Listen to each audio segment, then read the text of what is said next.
Greetings, ladies and gents, and welcome to today's edition of Read TFOS, where I take old stories I've narrated and updated into modern audio standards. This particular story is called The Irony War, written by Wolfie Wonka. Excerpt from Autobiography of Yannick Vanguard, concerning the Irony Wars, the first major galactic conflict. Copyright Bellavericio Publishing Bureau, 2763. Any attempt to copy this publishing for profit without direct consent of the BPB will result in a fine of 400 standard credits and a first-tier galactic crime marker, as well as any local penalty. You have been warned. Contact Regional Enforcer for information on the Second Galactic Agreement.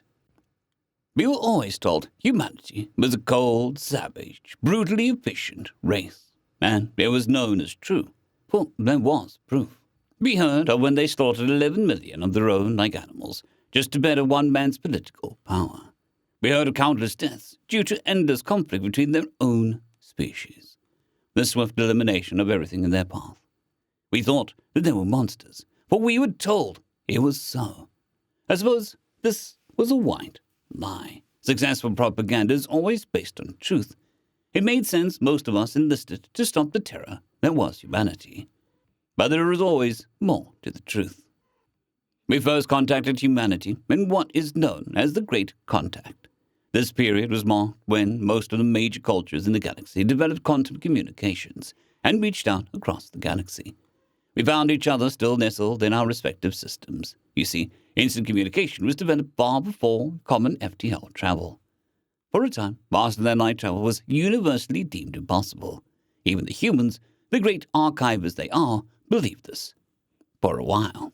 However, one human knew better. Rakesh Al-Duray knew that mathematics, the great founder of progress, now held it back. Conventional math constrained, so the human forged into irrational, disregarding the bonds of logic that had been created by his predecessors. At the expense of vast amounts of resources and his own sanity, he achieved the impossible, the irrational, the FTL engine. It was humanity refined. Their greatest neglected gift, creativity, finally being used to reach the summit of their achievement, possibly only by the unique flaws of being human could offer. It was not long until my species first saw them face to face, harmless, until we began to talk. Now, you may think we were already talking to the humans, but that is untrue, for there is a difference between communicating and talking. When we contacted them through quantum communicators, only the strictest information passed through theirs, and admittedly our government. No culture, no background, no history was shared. When those first humans let slip a tongue, a real tongue, we were horrified. Genocides, war, greedy negligence, all passed through the barrier that was tightly controlled communication. And what was once a hole in the dam became a gaping maw of humanity's dark past. As we learned more about humanity, the more we hated the notion of it. For we regarded ourselves as guardians of peace. Before they had a chance to rectify their name, we cut them off. Quantum links were slashed, and trade was forbidden. For a century, bad blood brewed. Opposite ideals became sin, evil acts exaggerated until our own dam broke. Jingoist angers broke forth, and a century worth of concentrated hate was directed on the nearest human colony, Armistice Fall. It was a massacre.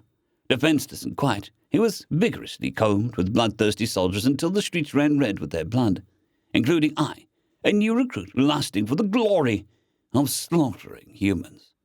I realized after that if we were true guardians of peace, I, and countless others like I, would have never joined that warband. But of course, it was too late. Events were already set in motion. We wondered why it took humanity so long to respond. After all, they were the ones who knew how to wage war. The answer was sickening. Far from radical propaganda our government had boasted, humans were not in fact prepared for a bloody war.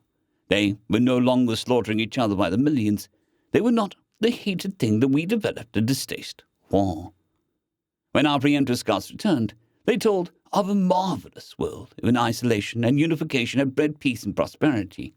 Irony in its highest form. We grieved for them, and for what we had become. But terror began to slowly trickle through. Our grief fermented and created a torrent. Before long, the propaganda started. A funny thing, propaganda. It twists the soul and corrupts the mind. In those few months, it bent our sorrow and regret into feral emotions of fear and aggression. The rationality we held so dear into the irrational. Again, the irony was thick. What had brought greatness in humans seemed to drive us into our lowest point, irrationality.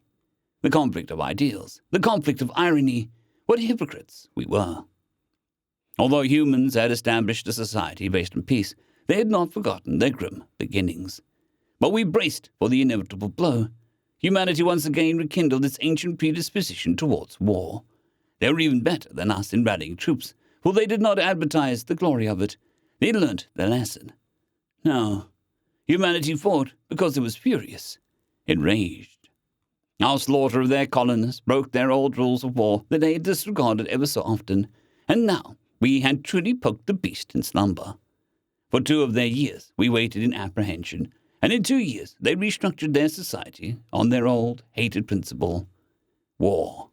It took 10 months to collect 1/3 of their ore cloud, and another 10 to build the largest war fleet the galaxy has ever seen.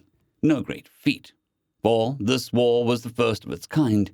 Sure, there were minor squabbles for star systems, but never something of this large. This wasn't for some system, but for an entire species, an entire ideology. From the stardust would emerge a single victor. The humans were determined to make it themselves. From their ornate cities came weapons of mass destruction. Of their splendid capitals, deadly machines, they had not forgotten how to conduct their ancient sport. They struck us with a fist of cold steel and hot gas. They took no interest in colonies or outposts. In the vastness of space, these were trivial. There was no line, only our world and theirs. I remember the day, looking up, seeing a multiple of short, tiny orange and yellow specks peppering the sky, like stars appearing violently, only to vanish immediately after. These were their kinetics, horrifying things. As a surface vanguard, I knew what these things did, and did well. Rather than burn and melt like our energy weapons tended to do, these command complete destruction. Projectiles you could only see how they began in a flash of the loudest thunder, and the grisly end as they buried themselves in or vaporized your comrade. No telltale blue streaks, only the sound like some deadly insect. You hope those things kill before you can hear them. Ever try to dodge anything you cannot hear nor see before it hits too late? And their tactics. From their past they learnt a hard lesson, one we learned quickly as we fought them on the surface. War is not fair, and they didn't play it that way. You'd better hope humans don't have an inkling of where you're positioned. They'd either overwhelm you, outgun you, or kill you before you knew they were there. Personally, I saw a fellow vanguard, isolated, swarmed over by 20 troops. The fool, he fought to the bitter end. Have you ever seen their machines of war, lumbering behemoths of titanium and rubber that ignore buildings, swarms of nanites that rend the flesh? I have. Shining cylinders that flatten cities, small flying squares that can send 50 men to their graves. Yes, I have. Where's the glory in that, you ask? There is none. In their opinion, there is no glory at all. They hate war. Why is humanity so good at it, you ask? It's because it's in their blood. They were created by war, shaped by it. It is their substance, yet they struggle against it. If they didn't, it would consume them, as it almost has in their past. When they don't, however, the results are terrifying. So when we raised their colony and slaughtered their citizens, they forgot how to control their primal urge. They made planetfall only after a 2-week battle above the sky. It would have been a quick had we not expected their blitzkrieg, a strategy developed from one of their many interspecies conflicts, before the humans could gain a proper foothold around both of our 2 moons. Our massed fleet reacted and repelled their forces long enough for additional Yalic ships to arrive from the scattered colonies. For a week and a half, a steady stream of reinforcements bolstered our line and our closer moon, Nama.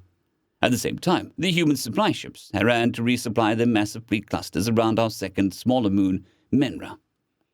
For what seemed like ages, a stalemate was reached. Wary humans, ships battling, although less in number, fresh Yalic ships, neither side seemed to dominate the orbit. It was unclear if it would ever happen. Ensigns came back haunted from their destruction, suffering from an onslaught of paranoia. I met one while waiting for a long battle to be brought to the ground. Hegro, it has been a long span. Hegro spun faster than a trigger could be squeezed, and in a heart streak, he had me by the neck. I will never forget the look of pure anxiety in his eyes. Chiching exclaimed, Oh, Veggio! Scanning the bar where we were at again. He let out a burst of nervous laughter. I thought you were I don't know what I thought you were, roared out of my shock. I asked, are you all right? Probably not, I paused. Well, do you want some venom? You look like you need it, I said, looking his nerve-wracked face frame over. That sounds good. He continued to recount his experiences fighting the human ships. Unlike ours, they were moderately ornate with various symbols and images painted on the sides. The most common being human head bones, their females in pose, and arrangements of 5-pointed holograms. I then asked them about their weapons. He shuddered and let one ominous sentence escape. In space, you don't take prisoners. He was silent after that, and I never saw him again. I suppose no one did. Finally, they reached the surface. They came in droves, in squads, and in pairs. Massive deployments of millions of troops shook the earth as tens of thousands of sleek great transports landed in unison. And your bones would shake when countless rubber boots carrying dense bodies stomped a swath across deserts, plains, and forests. Your very soul shook when they found a target. One day, that target was me. I was in the 329th Reichsjung, in the equivalent to 2.5 human platoons, that was tasked with defending the Koshko against incoming onslaught of the 23 million pairs of rubber boots. It was a relatively even match, and with the defending position, we were confident that we would succeed to hold the city. Defensive positions manned, we finally spotted a mass of troops, neatly organized into rows and columns that never seemed to stop coming over the horizon.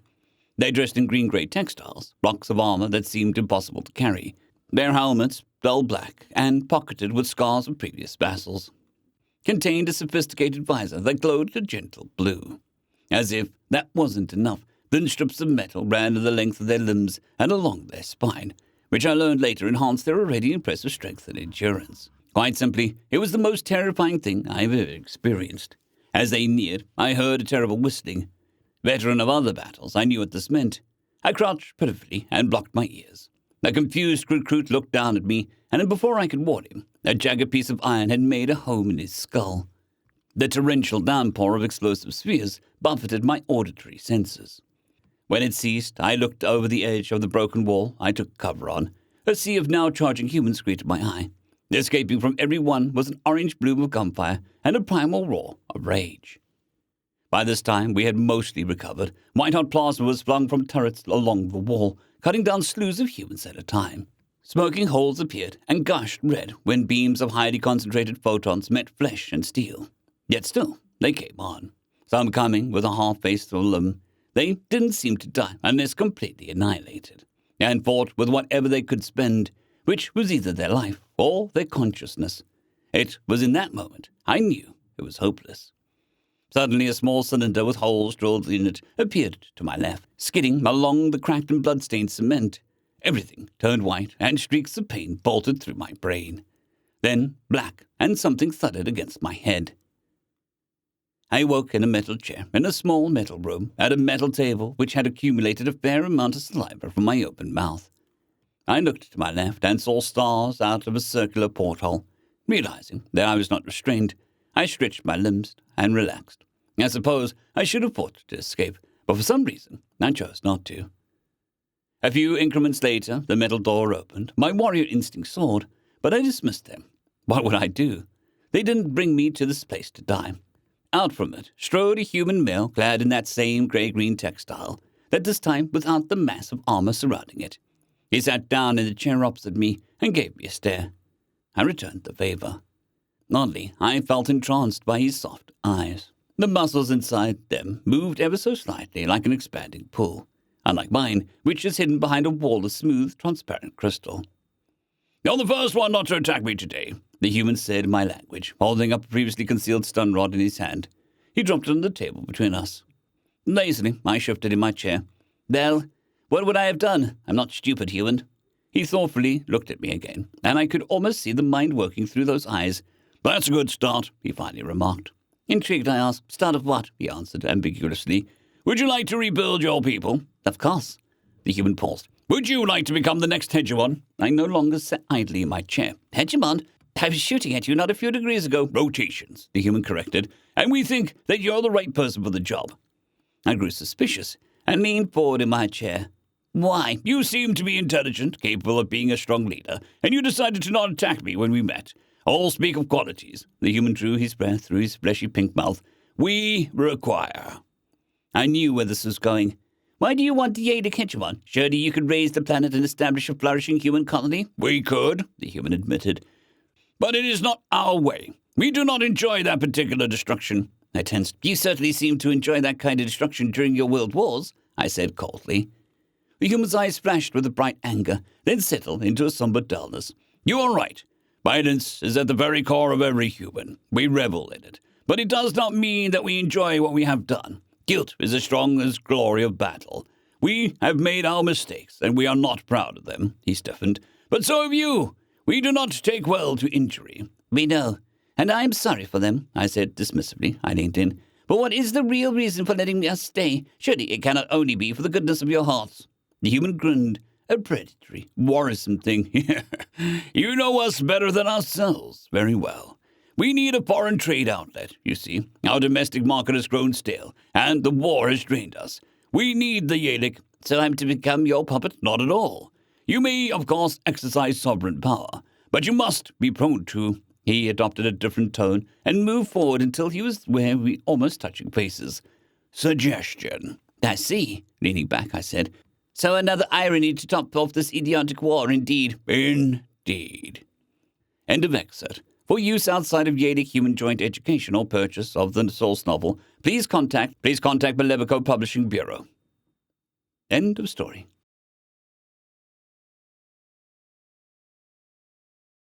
I'd greatly like to thank our Tier 5 channel members, Caspar Arnholt, John Creighton, Manatharia, 050, Dragzoon WRE, and Elijah Silvercross. Thank you very much.